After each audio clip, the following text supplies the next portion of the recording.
Magandang araw po sa inyong lahat. Huling post ko na to patungkol sa NOMO issue. Kasi finally, nakakita na ako ng resibo na hindi talaga nagpunta si Madriaga noong December 20, 2022 sa NOMO.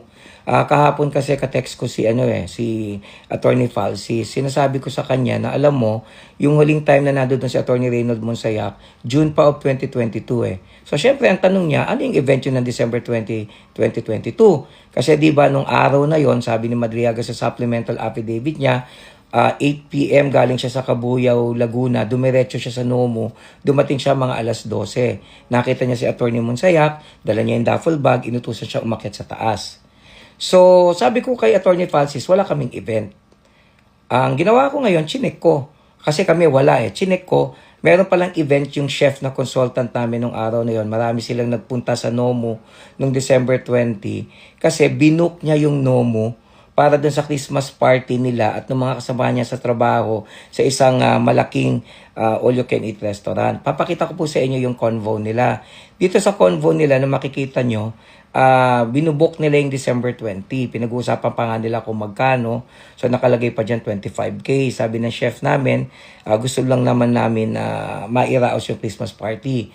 Kausap niya dyan yung asawa ko So ayan, binubok niya. So parang December 15 ang usapan na yan. So dito sa second page ng convo, finally, nag-agree na siya na i-book.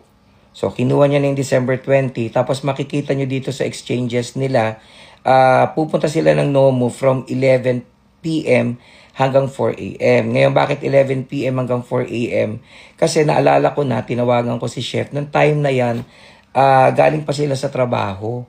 Ngayon, hindi naman sila pwedeng mag-party doon sa malaking restaurant na yon dahil una sa lahat, bawal. Pangalawa, silang magkakaibigan lang naman ang pupunta sa NOMO. So, ayan na nga, nagpunta na sila sa NOMO.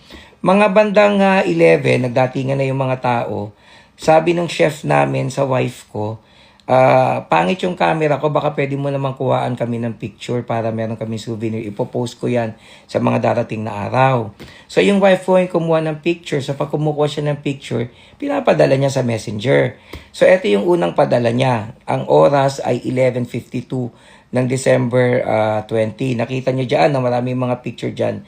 Marami ng mga tao. Ngayon para malinawan kayo kung ano itsura, ito. Papakita ko yung isang picture. So ayan, nakita nyo na yung picture. Di ba napakaraming tao dyan? Kasi sa totoo lang, 45 sila dyan May mga tao pa nga sa labas nung mga bandang madaling araw nga, nagpa-picture pa sila sa labas ng NOMO. Tignan nyo po ito. So ito po yung itsura nung December 20, nung sinabi ni Madriaga na nagpunta siya para mag-deliver ng duffel bag. Una sa lahat, wala dyan si Reynold Monsayak. Pangalawa, ganyan kadami yung tao. So sa tingin nyo ba magdadala siya ng duffel bag? So again ito po yung pinopost ko, hindi para siraan si Madriaga kasi nagagamit kami collateral damage dito sa labanan sa politika. Wala ko akong pakialam dyan sa issue ng impeachment. Sa akin lang gusto ko lang proteksyonan yung integridad namin. Kasi after my first video, marami pa rin mga nagte-text sa asawa ko na pauso kayo. So hindi ko kami nagpapauso. Yaan pong mga ebidensya ko na yaan, part yan ng aming electronic evidence. Willing kami i-authenticate yan. Sa mga nagtatanong bakit naman hindi kami pumupunta sa korte. Siyempre, para kayong tanga, ba't naman kami pupunta sa korte? So, pero pag pinatawag kami, willing kami mag-execute ng affidavit. Hindi kami nagsisinungaling dito. So, gusto ko lang tapusin yung issue na yan. Yan po talaga ang nangyari. So, maraming salamat po at this will be the end of it on our end. Enough na napatunayan namin na hindi siya nagpunta ng December 20. Thank you po.